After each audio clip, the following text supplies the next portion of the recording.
Welcome to today's edition of Daytime Dialogues. I have the honor to have one of Israel's great writers, analysts, really people who've made a difference, Herb Keinon, with me today. Herb is an American-born journalist. He's a columnist. He is the senior contributing editor for the Jerusalem Post and an political analyst for many, many years. I think he's been there over 35 years already at the Post. And most importantly, he's a person who has a profound understanding and insight into what's going on. And so, Herb, thank you so much for joining me today. Thanks for having me. So let me just start with the real easy question out there. How are we going to solve the political divide in Israel? Yeah. I wish I had the answer to that. I wish anybody had the answer to that, quite frankly. Right now we're at a dead end. And, there was some hope yesterday that there was going to be a compromise proposal that they're going to put out there and everybody's going to jump on. But the distrust is so great that this thing doesn't look like it's going to work out. And I'm not sure how it's going to end. I mean, I thought it would. I personally thought that it would have ended in March after Bibi fired the defense minister. And then there was huge protests, and they stopped the judicial reform, and they had negotiations. I thought then that the Jews would be smart enough to realize that what we're doing is extremely damaging, and we'd find a solution to it. But it didn't happen then, and I'm not sure it's going to happen this week. And so what we're facing, what the country's sailing into with eyes wide open next Tuesday, is a constitutional crisis. And that's actually fascinating in a country that doesn't have a constitution, right? But what does it mean? It means next Tuesday, the High Court of Justice, the Supreme Court, is going to rule about whether a statute passed by the Knesset last month, saying that they can't judge things as unreasonable or strike down laws because unreasonable. They're going to deal with whether or not that is legal or not, right? So what happens if they say it's not legal? And the government says, well, we passed a law, you can't say that anymore. So that's a constitutional crisis, right? That's a situation where you don't know who's in charge, right? Who do you listen to? Who's your mother? Do you listen to your mother or your father? You listen to the Knesset or you listen to the Supreme Court? And unless something happens before that goes to hearing on Tuesday, that's where we're headed. And that's a bad place. So in essence, the Supreme Court is going to rule whether or not their ability to rule on the reasonableness of laws is reasonable. Exactly. And if they say it's not, right? I mean, all the government officials, all the coalition officials from Netanyahu on down have been very cagey in saying whether or not they will abide by that decision. Right? Now, just let that sink in for a minute, right? The government officials are saying that we might not abide by what the Supreme Court says. And that's a constitutional crisis. And not that anyone has the crystal ball, but is this a case of brinkmanship where you think that the prime minister or his coalition is just waiting to see how much they can get before they turn the corner? Look, everybody's been kind of waiting for some, responsible adult to step into the room and solve it. Whether it's Netanyahu himself who will just pull back from this thing, or whether it's the Supreme Court who will kind of try to come to some kind of compromise beforehand, whether the President Herzog can yield some clout and keep this from happening. But so far none of that's transpired. And right now the protests are relatively peaceful. There's something where the flag waving is on both sides. I had seen a posting once talking about how one person had forgotten to bring the flag, and from the other side lent them the flag to be able to carry it. Whether it's true or not, I saw it. And do you think that it will devolve, God forbid, into something that is not as peaceful, not something that we can be proud of, kind of protest? Look, I think one of the fascinating things about there's a couple of fascinating things about the protest. Number one is that they've gone on for as long as they have. I mean, they've gone on now for nine months straight, getting tens of thousands of people out every Motzei Shabbat, every Saturday night for 9 months. That's quite a feat. And for the most part, they've really been without violence, right? I mean, there's been some isolated incidents, but it hasn't been violence. I'm not a doomsayer, right? I don't, people talk about this is going to devolve into a civil war. I find that extremely, extremely difficult to imagine, right? I mean, it's one thing to hate people politically. It's another thing to take a gun and shoot your brother, right? So I don't see that happening. I don't see that happening. Israel's not on the verge of civil war. But that's small consolation, because what we're doing right now is it's creating untold damage to us, I think, going down the line. And I mean, you've got people saying things. You've got Ehud Barak, the foreign prime minister, saying things. You've got the head of the Mossad today, who said, again, he's very much involved in the protests, but saying that Israel's an apartheid state. Now, that's dangerous. Why is it dangerous? Because once we do solve this thing, and please God, we will solve this thing, there's going to be a day after. And in that day after, all our enemies out there, right, and there are plenty of them, they're going to go back and they're going to take these comments and they're going to throw them in our face. They say, well, yeah, Israel's an apartheid state. How do I know? What? Don't say I'm an anti-Semite for saying it. The former head of the Mossad, Tamir Pardo, said it, right? So I think a lot of people have just lost their bearings on what they're willing to do in order to get at the other side. And I think that it'll take some time afterwards to repair the damage, because again, our enemies they're not going to forget this, right? We will, please God, we'll say, okay, it's over, we'll move on. But a lot of the stuff that our leaders have said, or former leaders have said, they're going to be used against us. And last week we spoke with Rav David Stav, and he's one of the things he's afraid of is this year, the Yamim Noraim, that people may not come, where in the past they were able to draw large numbers of the Chiloni, the non-religious sector, to come to some kind of observance, whether Rosh Hashanah or Yom Kippur. And he's afraid that the divide that's been created by the protests and all of these, proposed legislation will actually continue to separate, not in the political, but also in the religious world. You foresee that same kind of divide happening? Look, I mean, that's interesting. There's a lot of anger here at the religious establishment, right? There's a lot of anger here at the Haredim. I'm not sure there's a lot of anger here at God. Right? So I think we have to kind of make the differentiation there. Look, it's interesting because this whole thing isn't only about judicial reform, obviously, right? You don't get 100,000 people out every night into the streets week after week because of debate of how many people are going to be on the committee to select a Supreme Court justice. There's a lot more going on. One of the things that's going on here has to do with just the demographic changes that the country is going through, right? Israel is changing. Israel's changing demographically. And I think a lot of people woke up on November 1st and they looked at where the country is going demographically, seeing that the Haredim are becoming a significant part of the population. Look at where the country is going politically. The country has moved right wing. And they're saying, hey, this isn't the country that we signed up for. This isn't our country. There's a great joke. There's a great joke about Israel. Many years, it said Israel's a great country. It's a great country divided into thirds. How divided into thirds? A third of the people work, a third of the people pay taxes, and a third of the people do the army. What's the problem?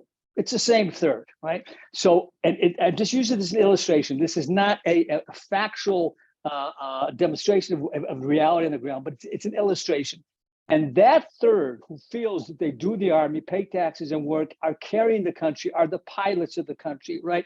Whose grandparents drained the swamps, who are the high-tech entrepreneurs. They're looking around after November 1st and they're saying, this isn't our country anymore, right? We can't identify with a government that has, 17 Haredi cabinet ministers and ultra right-wing cabinet ministers. So we've got to do something. We got to get our country back, right? This is the way they're thinking. And so they're going out into the street. So it's not only the judicial reform. The judicial reform is part of it, but it's a trigger to something to something much bigger. And that is, again, the changes, the real demographic and political changes that have been going on in this country now for the last number of years.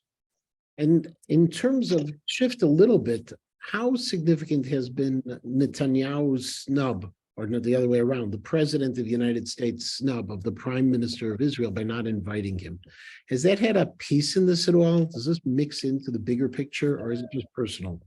No, look, I think we in the media are kind of overplaying the importance of that. I mean, it's important, right? It's not good when the U.S. president snubs Israeli prime minister, right? That sends a message. It doesn't only send a message to us, it sends a message to our enemies as well. It sends a message to the rest of the world that, well, the relations between Israel and the U.S. aren't what they used to be.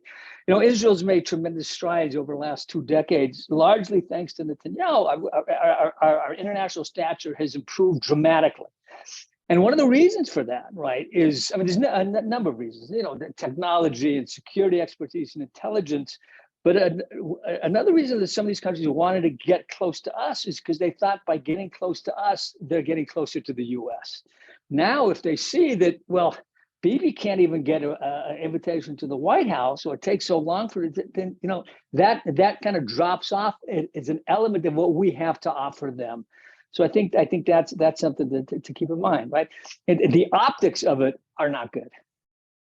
And has it had an impact that, you know, some suggest that this snub and the fact that the White House is working on expanding the Abraham Accords to Saudi Arabia, is that related to it as well? Or is that just a separate side move, Russia, others, Iran, etc.? Look, I don't think that has anything to do with the judicial reform. I think that our domestic chaos right now is going to make it difficult for some of these things to move forward. Like, I mean, I don't see us moving forward that rapidly right now with the Saudis, partly because of what's going on inside of Israel. Again, one of the things we bring to the table, one of the things the UAE and Bahrain wanted from us when we signed with them, was we were stable. Right? This is a country you could count on. This is a country whose military you could count on. This is a country that kind of radiated stability. The economy was strong and stable. If that's no longer the case, then again, your attractiveness to those countries is not what it used to be. So I think if Israel, you know, I don't see any agreement being signed with the Saudis while we're in this political disarray, because the Saudis, you know, think, you know, who am I signing on with right now? So, you know, I think it's necessary for us to get our house in order for many different reasons. And one of those reasons is that if we want to move forward with the Abraham Accords, we have to radiate stability, right? Look, Israel needs to radiate strength, of course, right? I mean, to deter the enemies, but it also has to radiate a sense of stability. And right now, we're not exactly radiating that. On a totally different subject, what do you write about that's good and exciting? Look, I'm an optimistic guy. This has been a tough time. I'll be honest with you. I mean, it's a difficult period. I mean, I've been here for nearly 40 years, over 40 years, and I can't remember a period of domestic angst that matches this. I mean, the Rabin assassination was horrible. But there was an end to it. This thing, there's no light at the end of the tunnel right now. So it's tough. I mean, Rabbi, I'd like to say that, you know, everything's great, the Yebeseda, and I think that everything will work out somehow, please God, in the end. But right now we're going through some trying times. What's good? Look, I think the people are better than the leaders, to be honest with you. You see something kind of paradoxical. If you look at the polls, I mean, poll after poll after poll shows that the people want to compromise, right? People want to see judicial reform. They don't want to see this much this way, but they want to see some reform, and they want to see the two sides compromise. People realize, you know, what we're doing is kind of, it's self-defeating. It's crazy. And poll after poll shows that. The politicians, however, they hate each other more than they love the country, and that's the sad situation that we're in right now. I would hope that, you know, the polls and reading the polls and the pulse of the country would get the politicians to change their mind, but right now they haven't, and it's got us in a situation where we're stuck. And I'm focusing a lot on politics because that's one of your great areas of expertise. How much damage has Smotrich calling himself religious Zionism done to religious Zionism? A lot. Smotrich, I mean, some of the things that Smotrich has said, right? I mean, some of the comments he's made are just inexplicable, and it causes you damage. It causes you damage, right? I mean, what he said about wiping out Harawa, that was that was an incredibly damaging statement.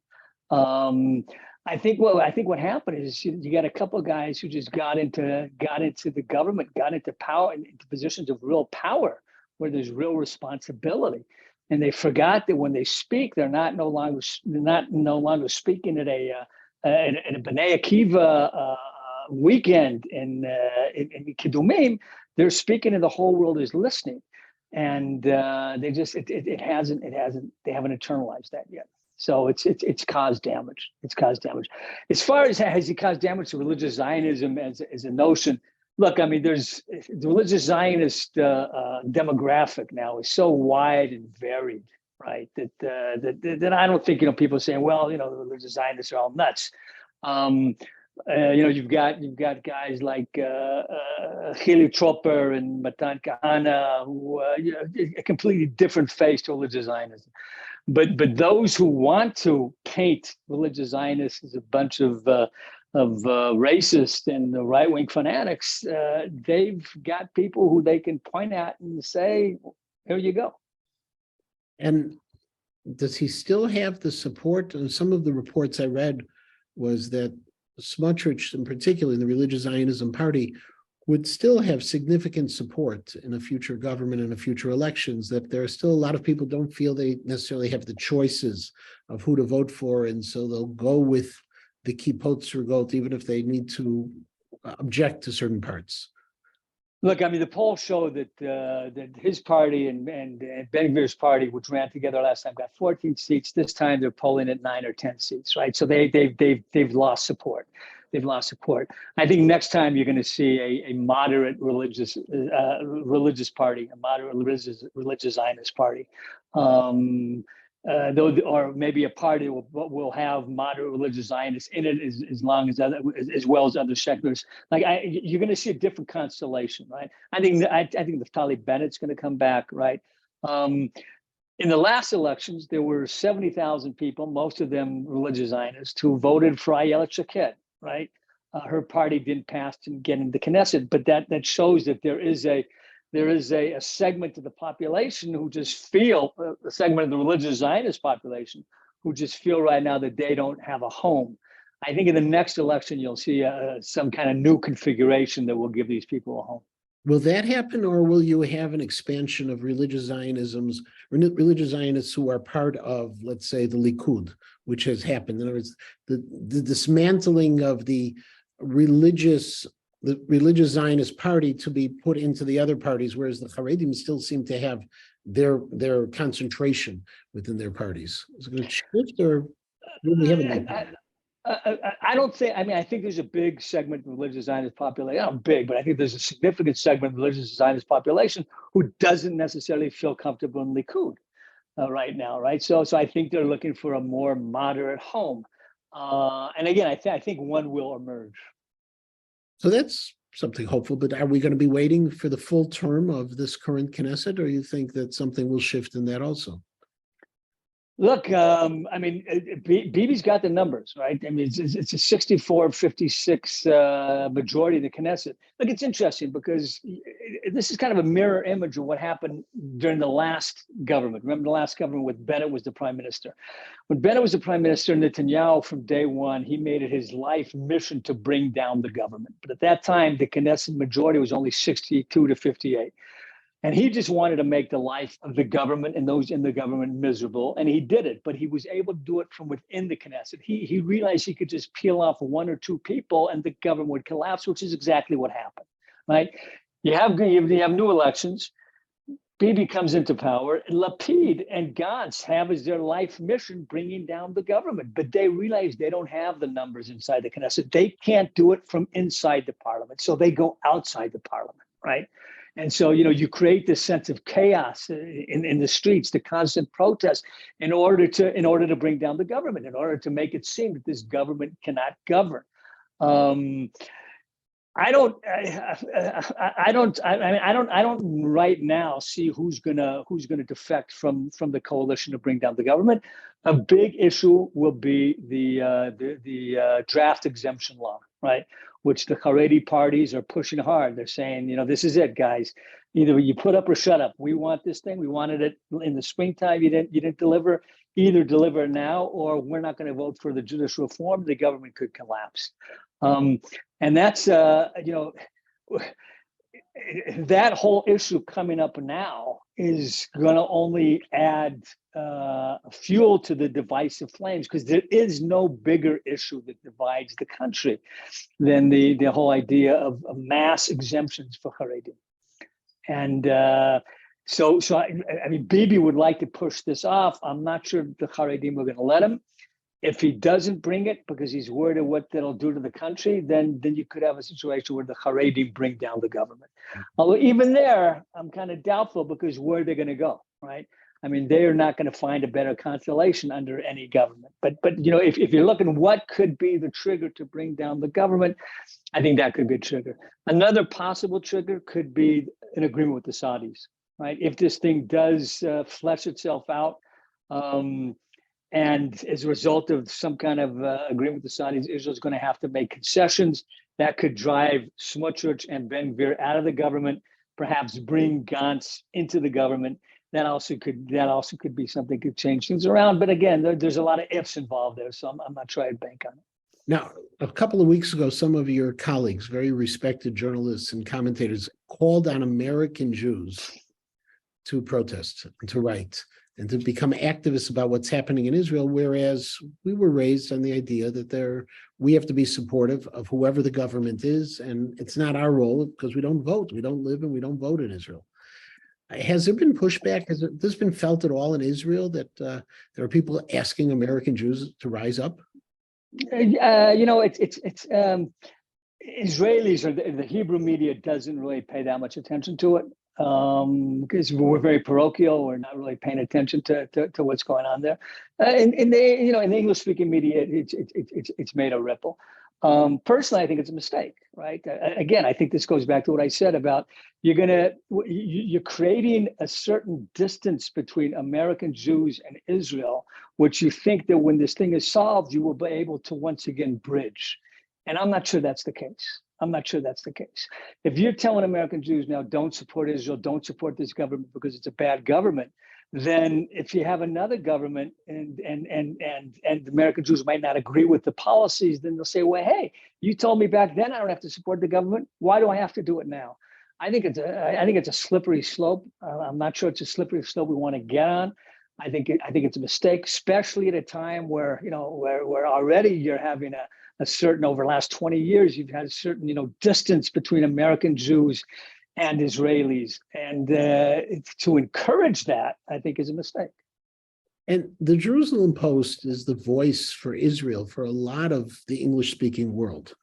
It's where we hear our information. I'm not sure, and I apologize for not knowing, I assume the readership is larger than the English language Haaretz. In your role at the Jerusalem Post, are you writing for the Israeli population, or are you writing for the world Jewish population? I'm writing.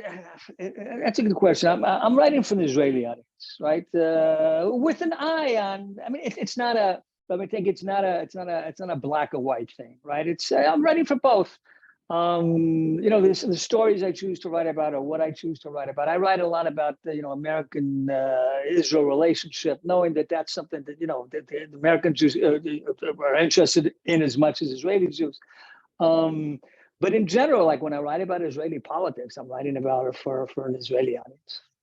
And the readership in Israel are Israelis reading the Jerusalem Post, or let me rephrase it: Hebrew-speaking Israelis, or is it primarily? No, not Hebrew-speaking Israelis. English-speaking Israelis. Look, I mean, the bulk of our readership is, on the internet, is obviously in America. So you have to explain things to a certain degree that you wouldn't have had to do perhaps when there wasn't the internet, right? but it's not really something that I dwell a lot about, because you want. Look, I mean, when I write something, the main thing is to write it, in a clear way that people can understand what I'm trying to say. So in that case, it doesn't matter if it's an Israeli or American; it's the same thing. And in terms of the reactions, comments, things like that, do you get a lot of anti-comments, whether it's anti-Semitic, anti-Israel, your column comments? A lot of the anti stuff I get on talkbacks, so I kind of don't read them because I don't want to get depressed. Yeah, once in a while I'll get some positive feedback. It's funny. It's because sometimes people come up to you, at Shul. I get a lot of feedback at Shul. So do I. Guy will come up to you. Guy will come up to you and go, "Hey, I read your article," and then I'm just waiting. Okay, you're not. Oh, what good eyes you have, right? But then you're waiting for the other shoe to drop. It's like, it's like eating a restaurant, going up to the chef and say, "Hey, I ate your meatballs," without saying, "Do you like the meatballs?" You don't like the meatballs. So I get that kind of reaction. I write every month. I write kind of a humorous human interest type of story. I have a column, been doing this for 35 years, about my family. And it's interesting, I could write, a well thought out, provocative analysis, Biden-Netanyahu relationship, and I won't get any response. But if I write about my kid, and what he went through that day in the army, then I will get a lot of response. Right? It's like because people can relate to that. I remember a few years back, I had an interview with this was when Netanyahu was interviewing with the press. It was a pre-Rosh Hashanah. It was about this time of the year. I had a Rosh Hashanah interview with the prime minister, which was a big deal, right? And that same week, I wrote a story about what it's like going to shul and waiting for the Baal Tokeya, the shofar blower, to blow that first shofar, and him flubbing it, right? Not being able to eke out a sound, and how you feel when it happens. So I go to shul on Rosh Hashanah. I got maybe 2 responses to the Netanyahu interview, both of them criticizing me for not asking the right questions, right? And about a dozen people talking about the shofar blowing article because they could relate to that. So that kind of opened my eyes.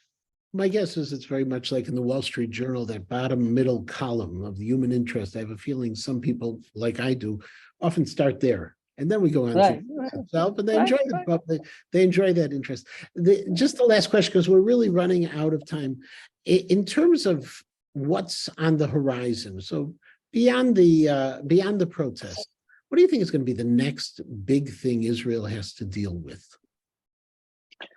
Look, I think there's a couple of big things. Number one is the situation in Lebanon, right? I think this is going to come to a head at a certain point in time. I mean, the Lebanese Hezbollah is provoking Israel. The question is, how long can you allow that to happen when it doesn't become counterproductive? That's one thing. We're in the midst of a mini wave of terror right now, right? Which is something Israel is going to have to deal with. You've got the whole Saudi situation, which is a potentially major development, which is very much on the horizon.